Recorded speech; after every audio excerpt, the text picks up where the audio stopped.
खुश आमदीद। आप देख रहे हैं न्यूज 18 उर्दू। विराट कोहली ने चैंपियंस ट्रॉफी में शानदार कारकर्दगी का मुजाहरा किया है। वो भारत के लिए सबसे ज्यादा 217 रन बना चुके हैं। उनके बल्ले से एक शतक और एक अर्धशतक निकल चुका है। उम्मीद है कि दुबई में न्यूजीलैंड के खिलाफ होने वाले फाइनल मैच में भी विराट कोहली का बल्ला चले। ऐसा हम इसलिए कह रहे हैं क्योंकि विराट कोहली न्यूजीलैंड के कप्तान मिचेल सेंटनर के सामने फंसे फंसे नजर आते हैं।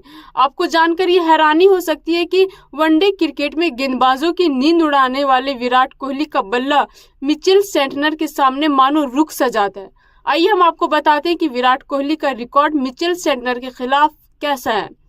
विराट कोहली ने मिचेल सेंटनर के 259 गेंदों का सामना किया है और 180 रन बनाए हैं। ध्यान देने वाली बात यह है कि उनका औसत 60 का रहा है और स्ट्राइक रेट सिर्फ 69 का। इससे भी बड़ी बात यह है कि विराट कोहली ने मिचेल सेंटनर के 109 गेंदों पर एक भी रन नहीं बनाया है।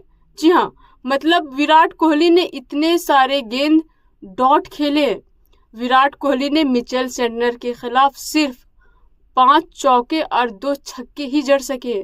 इसी के साथ इजाजत दीजिए और बाकी की खबरों के लिए न्यूज 18 उर्दू के साथ बने रहिए। शुक्रिया।